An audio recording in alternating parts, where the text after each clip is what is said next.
Hello and welcome to Blockchain Gaming World with me, John Jordan.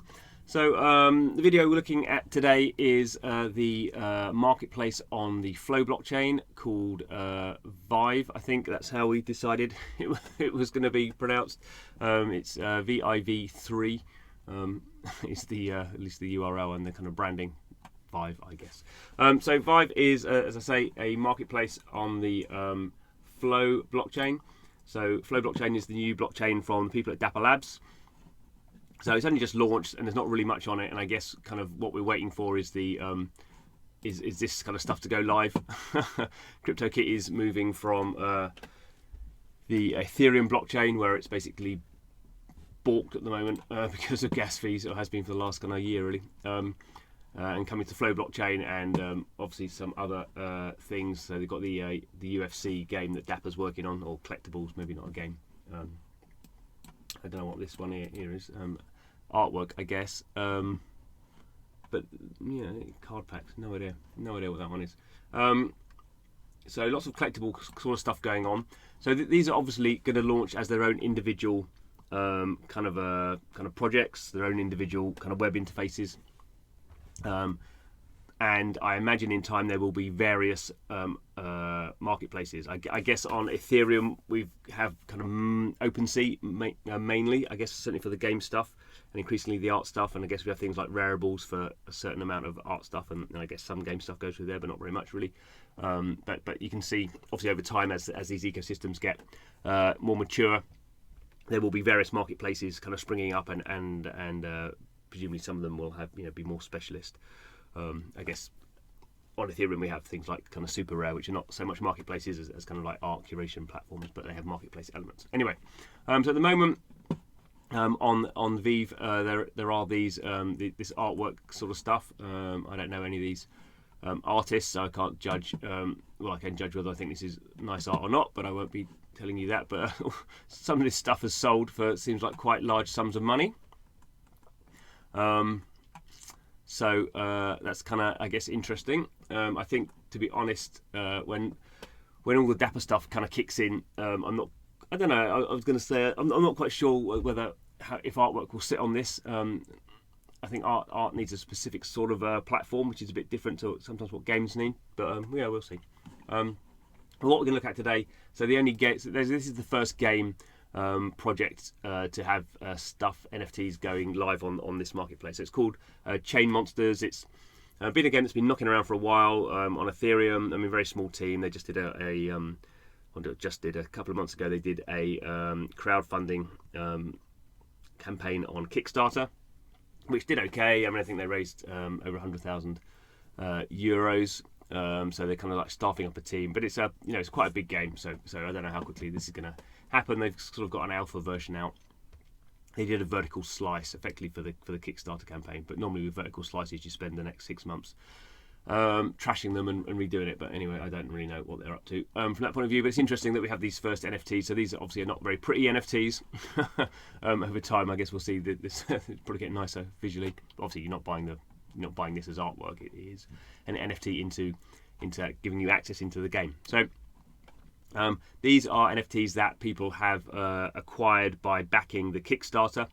So we can see these are things like alpha access, so access to the alpha build, and then some these. I think Chainmon is one of the kind of monsters. It's a Pokemon type game, so Chainmon is one of the kind of rare monsters that you gain access to.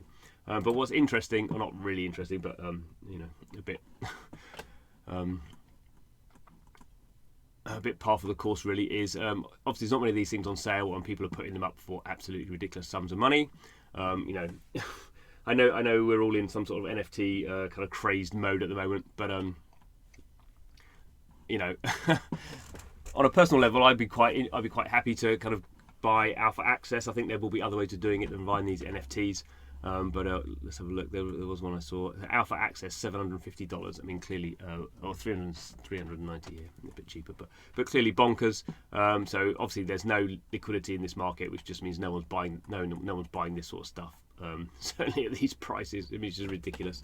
Which I guess is human nature when something goes on. When something first happens and everyone's just kind of thinks it's their time to make a load of money, but obviously they're not understanding how markets work. And when markets start off, the thing to do is actually sell the things. To get a sale is pretty impressive. Oh no, who knows? Maybe Chain Monsters will be the biggest blockchain game ever, and these sort of things will become very valuable. It's kind of funny because obviously on Flow at the moment there's the NBA Top Shot collectible thing where people are spending $45,000 on a video clip of LeBron James doing something, which some people think is ridiculous. But at least there are a whole bunch of there is.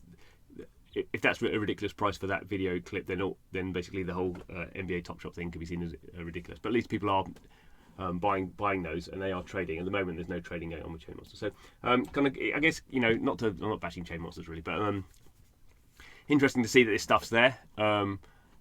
Obviously, the other thing I would say with the marketplace is it's not really showing you anything. It's not really showing trading. I mean, obviously, this is very, very bare bones. For a marketplace, you want to see trading, you want to see things, you want to see filters, you want to see things listed in probably the cheapest order. You want to see bids, all this sort of stuff. So we will see what happens. I mean, it is quite interesting.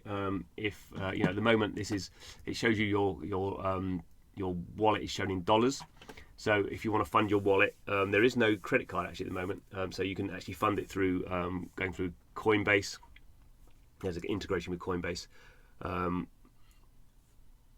which you may be. I've not done it, so you may be able to do that. That may be Coinbase's kind of credit card solution, or you can actually sell. You can actually basically send USD. C, the stable coin, to an address that then credits you that amount in dollars.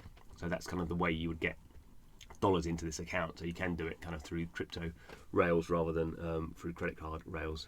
But it's kind of interesting. As I say, all this stuff starts off in a very kind of a placeholder type way.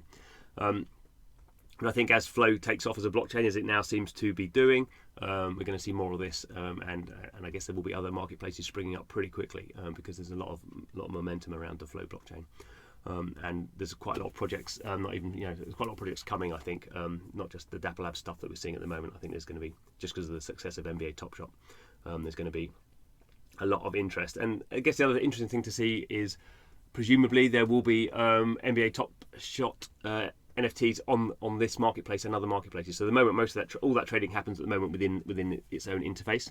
But it may be often you find that marketplaces are useful for accumulating very high end traders who might want to be buying across projects. And obviously, there might be people who might build specific dedicated marketplaces with better filtering and better analytics just for certain projects as well. So we'll keep an eye on Flow in general. Keep an eye on the marketplaces there. Thanks for watching the video. See you again soon.